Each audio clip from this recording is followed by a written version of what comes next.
नमस्कार दोस्तों, ये सावन में भोलेनाथ की एक अद्भुत कथा सुनते हैं। सावन सोमवार की व्रत कथा। अगर आपकी कोई मन्नत पूरी न हो रही हो या फिर तमाम प्रयासों के बावजूद आपको करियर में सफलता न मिल रही हो या व्यक्तिगत जीवन में परेशानी चल रही हो, मसलन कोई भी दिक्कत हो, तो परेशान होने के बजाय अब की सावन सोमवार का व्रत करके यहाँ बताई गई व्रत कथा का पाठ करें। मान्यता है कि सावन सोमवार के दिन अगर व्रत रखकर इस कथा का पाठ किया जाए तो जातकों की मनचाही मुराद पूरी हो जाती है। सावन सोमवार व्रत की पावन कथा। एक साहूकार था जो भगवान शिव का अनन्य भक्त था। उसके पास धन धान्य किसी भी चीज की कमी नहीं थी, लेकिन उसकी कोई संतान नहीं थी और वह इसी कामना को लेकर रोज शिव जी के मंदिर जाकर दीपक जलाता था। उसके इस भक्ति भाव को देखकर एक दिन माता पार्वती ने शिव जी से कहा कि प्रभु, यह साहूकार आपका अनन्य भक्त है, इसको किसी बात का कष्ट है तो आपको उसे अवश्य दूर करना चाहिए। शिव जी बोले कि हे पार्वती, इस साहूकार के पास पुत्र नहीं है, यह इसी से दुखी रहता है। माता पार्वती कहती हैं कि हे ईश्वर, कृपा करके इसे पुत्र का वरदान दे दीजिए। तब भोलेनाथ ने कहा कि हे पार्वती, साहूकार के भाग्य में पुत्र का योग नहीं है। ऐसे में अगर इसे पुत्र प्राप्ति का वरदान मिल भी गया तो वह केवल 12 वर्ष की आयु तक ही जीवित रहेगा। यह सुनने के बाद भी माता पार्वती ने कहा कि हे प्रभु, आपको इस साहूकार को पुत्र का वर देना ही होगा, अन्यथा भक्त क्यों आपकी सेवा पूजा करेंगे। माता के बार बार कहने से भोलेनाथ ने साहूकार को पुत्र का वरदान दिया, लेकिन यह भी कहा कि वह केवल 12 वर्ष तक ही जीवित रहेगा। साहूकार यह सारी बातें सुन रहा था, इसलिए उसे न तो खुशी हुई और न ही दुख। वह पहले की ही तरह भोलेनाथ की पूजा अर्चना करता रहा। उधर सेठानी गर्भवती हुई और 9वें महीने उसे सुंदर से बालक की प्राप्ति हुई। परिवार में खूब हर्षोल्लास मनाया गया, लेकिन साहूकार पहले ही की तरह रहा और उसने बालक की 12 वर्ष की आयु का जिक्र किसी से भी नहीं किया। जब बालक 11 वर्ष की आयु हो गई तो एक दिन साहूकार की सेठानी ने बालक के विवाह के लिए कहा। तो साहूकार ने कहा कि वह अभी बालक को पढ़ने के लिए काशी जी भेजेगा।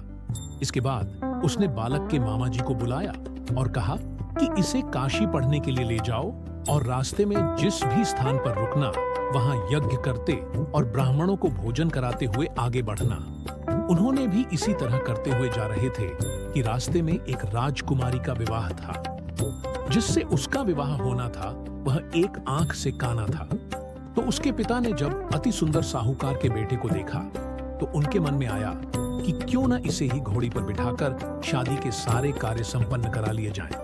तो उन्होंने मामा से बात की और कहा कि इसके बदले में वह अथाह धन देंगे, तो वह भी राजी हो गए। इसके बाद साहूकार का बेटा विवाह की वेदी पर बैठा और जब विवाह कार्य संपन्न हो गए तो जाने से पहले उसने राजकुमारी की चुंदरी के पल्ले पर लिखा कि तेरा विवाह तो मेरे साथ हुआ, लेकिन जिस राजकुमार के साथ भेजेंगे वह तो एक आंख का काना है। इसके बाद वह अपने मामा के साथ काशी के लिए चला गया।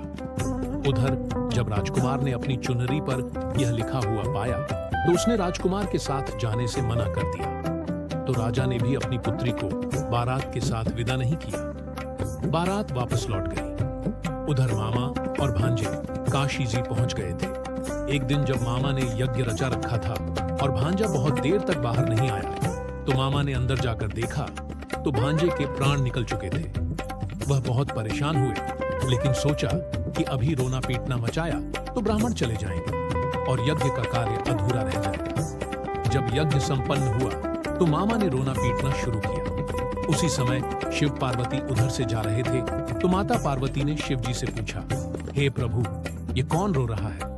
तभी उन्हें पता चलता है कि यह तो भोलेनाथ के आशीर्वाद से जन्मा साहूकार का पुत्र है। तब माता पार्वती कहती हैं कि हे स्वामी, इसे जीवित कर दें, अन्यथा रोते रोते इसके माता पिता के प्राण निकल जाएंगे। तब भोलेनाथ ने कहा कि हे पार्वती, इसकी आयु इतनी ही थी सो वह भोग चुका, लेकिन मां के बार बार आग्रह करने पर भोलेनाथ ने उसे जीवित कर दिया। लड़का ओम नमः शिवाय करते हुए जी उठा और मामा भांजे दोनों ने ईश्वर को धन्यवाद दिया और अपनी नगरी की ओर लौटे। रास्ते में वही नगर पड़ा और राजकुमारी ने उन्हें पहचान लिया। तब राजा ने राजकुमारी को साहूकार के बेटे के साथ बहुत सारे धन धान्य के साथ विदा किया। उधर साहूकार और उसकी पत्नी छत पर बैठे थे। उन्होंने यह प्रण कर रखा था कि यदि उनका पुत्र सकुशल न लौटा तो वह छत से कूदकर अपने प्राण त्याग देंगे। तभी लड़के के मामा ने आकर साहूकार के बेटे और बहू के आने का समाचार सुनाया, लेकिन वे नहीं माने तो मामा ने शपथ पूर्वक कहा। तब तो दोनों को विश्वास हो गया और दोनों ने अपने बेटे बहू का स्वागत किया। उसी रात साहूकार को स्वप्न में शिवजी ने दर्शन दिया और कहा कि तुम्हारे पूजन से मैं प्रसन्न हुआ। इसी प्रकार जो भी व्यक्ति इस कथा को पढ़ेगा या सुनेगा, उसके समस्त दुख दूर हो जाएंगे।